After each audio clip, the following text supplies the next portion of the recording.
Hello दोस्तों, आज हम बात करेंगे इंडियन कॉन्स्टिट्यूशन के पार्ट सेकंड की, जो कि सिटीज़नशिप के बारे में बताता है। तो आज हम डिस्कस करने वाले हैं सिटीज़नशिप के बारे में ही, और इसको सीखेंगे एकदम इजी मैनर में, वेरी इजी, ताकि इसी लेक्चर में आपको इसमें जितने भी आर्टिकल्स हैं यहीं पे जगह पे ही याद हो जाएं, ज़्यादा मुश्किल ना पड़े और इसको रटने की ज़रूरत भी ना पड़े। देखिए दोस्तों, ये रटने वाली चीज़ नहीं है, इसको समझ के सीखेंगे तो सारे जितने भी आर्टिकल्स हैं इसमें 5 से 11 तक सारे आर्टिकल्स दिमाग में बैठ जाएंगे। तो ये कोई रटने वाली चीज़ नहीं है, ये है सिटीज़नशिप। तो हम लोग सिटीज़नशिप के बारे में डिस्कस करने वाले हैं। सिटीज़नशिप ये दिया गया है आर्टिकल 5 से लेकर 11 तक, जैसा कि मैंने बताया, और ये कॉन्स्टिट्यूशन का पार्ट 2 है। पार्ट 1 था यूनियन टेरिटरी, उसके बारे में भी वीडियो हमारी देख लेना। पार्ट 2 हम डिस्कस करने वाले हैं, 5 से लेकर 11 तक आर्टिकल्स इसमें। तो स्टार्ट करते हैं। आर्टिकल 5, सबसे पहला article 5, citizenship at the commencement of the constitution.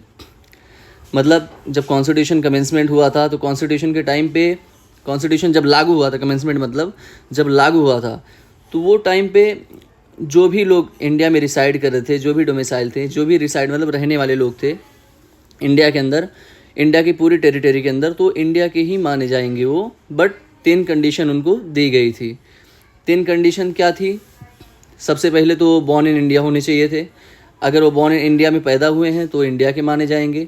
और दूसरी कंडीशन थी कि उनके पेरेंट्स या फोर फादर्स, दादा परदादा, वो इंडिया के होने चाहिए, तो इंडियन कहलाएंगे। तीसरी जो है कंडीशन, वो थी living before 5 years in the country. 5 साल पहले से ही, मतलब कमेंसमेंट कब हुआ? 1950 में। 1950 के 5 साल पहले से ही अगर वो भारत में रह रहे थे तो भी वो इंडियन ही कहलाएंगे, इंडिया का सिटीजनशिप उनको मिलेगा। तो ये था बहुत ही आसान आर्टिकल 5। अभी चलते हैं आर्टिकल 6 की तरफ। आर्टिकल 6 क्या कहता है? Rights of citizenship of certain person who have migrated to India from Pakistan. मतलब देखिए डिफरेंस, 6 में और 7 में भी दोनों डिफरेंस है। आर्टिकल 7, आर्टिकल 6 दोनों में डिफरेंस है।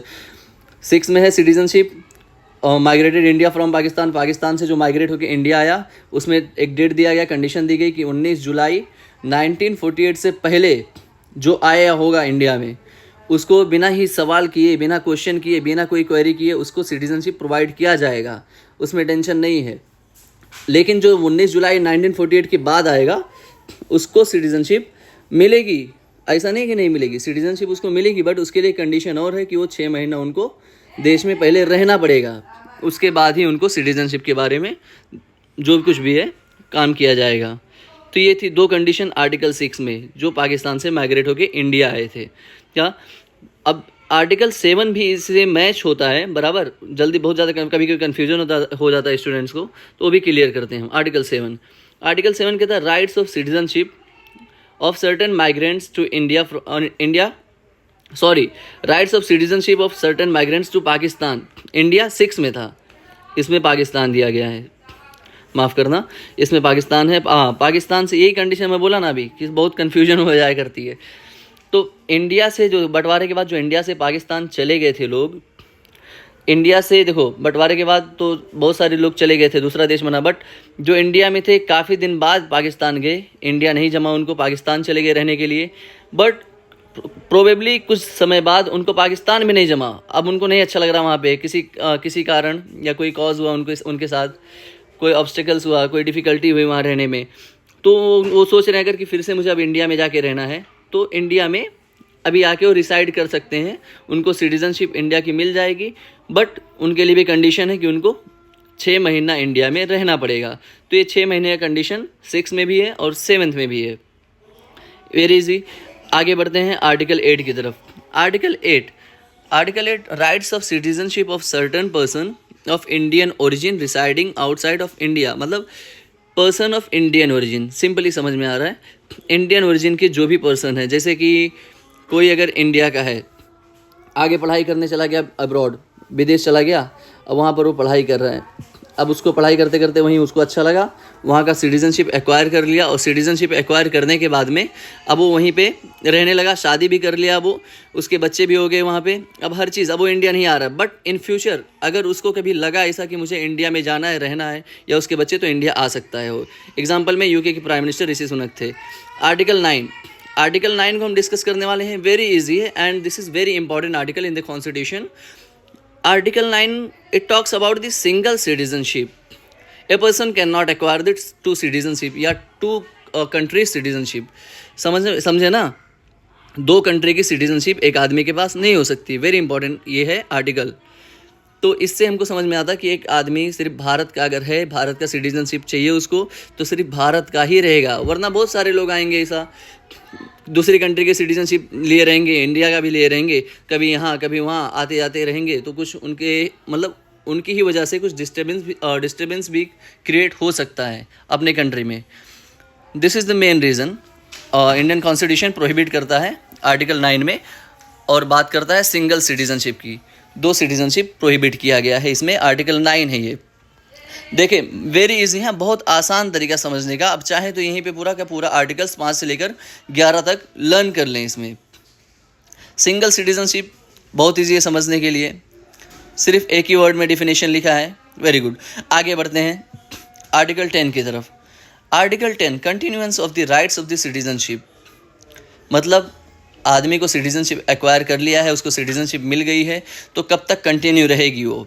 A person who has acquired citizenship in India by देखो थ्रू आर्टिकल 5, 6, 7 और 8, ये आर्टिकल्स अप्लाई करके इसके थ्रू उसको सिटीजनशिप अगर मिल गई है, तो ये सब्जेक्ट है पार्लियामेंट का। सब्जेक्ट है पार्लियामेंट का, मतलब इसकी जो देखो सिटीजनशिप तो कंटिन्यू रहेगी, वो सिटीजन है, बट इन फ्यूचर आगे जाके इस पर पार्लियामेंट कभी अगर लॉ बनाती है इसको इसके एक्विजिशन को लेकर, बराबर, तो अब इसके बारे में अगर कोई लॉ नया पास करती है पार्लियामेंट, तो समझ लो उसके अकॉर्डिंग भी उनको चलना पड़ेगा जिसने भी सिटीजनशिप एक्वायर किया है, because this is the subject of the parliament. अब ये पार्लियामेंट का सब्जेक्ट हो गया। अब इसके टर्मिनेशन के अकॉर्डिंग भी लॉ बना सकती है पार्लियामेंट कि कैसे इसको ख़त्म करना है, समाप्त करना है, या इसको किसको देना है, कैसे सिटीजनशिप, तो ये सब अंडर में चला गया पार्लियामेंट के। और एक चीज़ और, यहीं पे ही हमें एक चीज़ और देखने को मिलती है कि it introduce the law making power of the parliament, मतलब यहीं से ही लॉ मेकिंग पावर पार्लियामेंट का इंट्रोड्यूस किया गया है सिटीजनशिप के ऊपर। ये देखिए बहुत अच्छी चीज़ है, एकदम प्रीलिम पॉइंट ऑफ व्यू से देखेंगे तो बहुत अच्छा है। पार्लियामेंट का कभी मतलब इंट्रोड्यूस हुआ लॉ मेकिंग पावर, तो ये दे दिया गया है इधर से। आर्टिकल 10 जब अप्लाई हुआ उसके बाद से मतलब उस पर पार्लियामेंट का पावर इंट्रोड्यूस हुआ। अब चलते हैं 11 की तरफ। Article 11, parliament to regulate the right of citizenship by law. Yes, parliament to regulate the right of citizenship by law. अभी देखो सर, अभी उसमें था आर्टिकल 10 में था कि उसको पावर दिया गया था, इंट्रोड्यूस हुआ था लॉ मेकिंग पावर। अभी आर्टिकल 11 इसको पूरा का पूरा पावर दे देता है पार्लियामेंट को सिटीजनशिप की राइट्स को रेगुलेट करने के लिए। Right of citizenship regulated by the parliament, मतलब अभी पार्लियामेंट ही हैंडल करेगी सिटीजनशिप को, सारा का सारा पावर पार्लियामेंट में दे दिया गया है। अभी पार्लियामेंट जो चाहे जिस हिसाब से चाहे लॉ बना सकती है। पार्लियामेंट कोई भी प्रोविज़न बना सकती है regarding acquisition and termination of the citizenship, मतलब एक्विजिशन मतलब एक्वायर करना कि कोई किसी को देना है कि नहीं देना है सिटीजनशिप, या किसी से छीनना है, किसी से लेना है, तो इसके अकॉर्डिंग लॉ बना सकती है कौन कितने दिन तक सिटीजनशिप एंजॉय कर सकता है जो बाहर का नया लिया है। तो ये चीज़ अभी पार्लियामेंट के अंडर में चली गई है, तो सारा का सारा पावर इसमें पार्लियामेंट के हाथ में है और पार्लियामेंट ही रेगुलेट करती है इसको। तो दोस्तों ये थे हमारे 5 से लेकर 11 आर्टिकल सिटीजनशिप के कॉन्स्टिट्यूशन पार्ट 2 के। तो वीडियो अगर अच्छी लगी तो हमारे चैनल को सब्सक्राइब करें, लाइक करना ना भूलें, और सब्सक्राइब करके बेल आइकन्स को दबा दें ताकि हमारी नई वीडियो आप तक पहुंचती रहे और ऐसे ही आप इजी वे में अंडरस्टैंड करते रहें अपने कोई भी डाउट्स। Thank you.